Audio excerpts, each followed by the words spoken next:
Assalamualaikum warahmatullahi wabarakatuh. Alhamdulillah wassalatu wassalamu ala Rasulillah wa ala alihi wa sahbihi wa man tabi'ah, amma ba'd. Kaum muslimin dan muslimat yang dirahmati oleh Allah Subhanahu wa taala, yang ditanggung oleh imam ketika sholat berjamaah itu hanyalah bacaan sholat saja. Sedangkan gerakan sholat itu tidak ditanggung oleh imam. Saya ulang ya. Yang ditanggung oleh imam ketika sholat berjamaah itu hanya bacaan sholat saja. Sedangkan gerakan sholat tidak ditanggung oleh imam.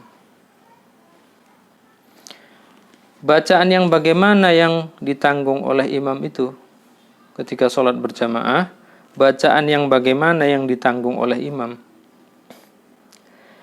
Ulama 4 mazhab berbeda pendapatnya. Kenapa berbeda? Karena dalil hadisnya yang mereka terima itu berbeda.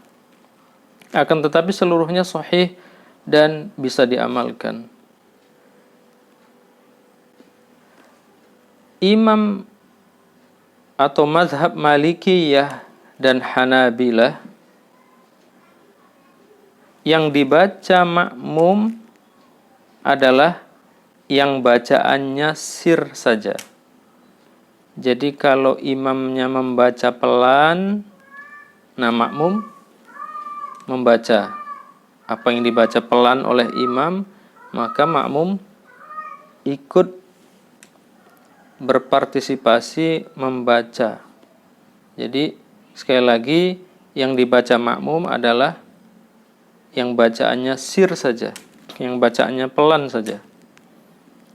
Sedangkan bacaan yang jahar, bacaan yang kuat tidak perlu dibaca oleh makmum. Saya ulangi ya. Sedangkan bacaan yang jahar, bacaan yang kuat, yang kedengaran, tidak perlu dibaca oleh makmum. Berikutnya pandangan mazhab Hanafiyah. Menurut Hanafiyah, makmum tidak membaca sama sekali, baik sholatnya itu sir maupun sholatnya itu jahar. Baik itu sholat bacaannya sir maupun sholat bacaan yang jahar. Jadi kalau bacaan dalam sholat itu sir atau jahar, Hanafiyah tidak membedakan, sama saja. Jadi makmum tidak mesti membaca. Sekali lagi, makmum tidak membaca sama sekali. Jadi makmum diam saja. Kemudian mazhab Syafi'iyah.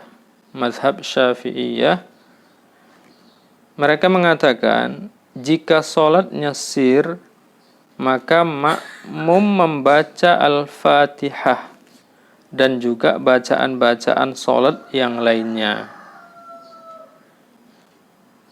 Akan tetapi pada sholat yang jahar, sholat yang dibaca dengan keras, bacaan yang dibaca dengan keras, maka makmum hanya membaca Al-Fatihah saja.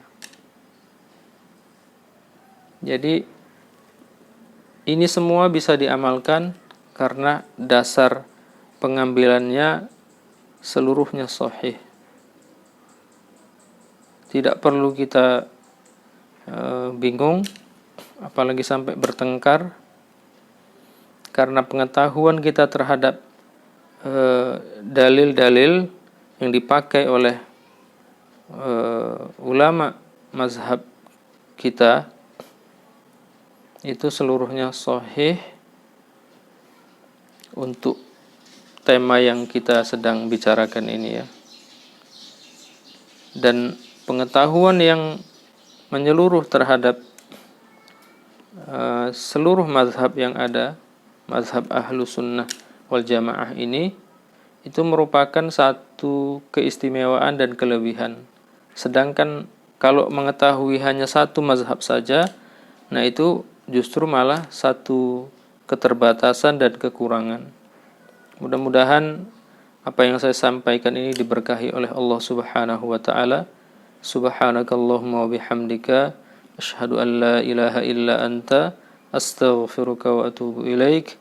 Assalamualaikum warahmatullahi wabarakatuh.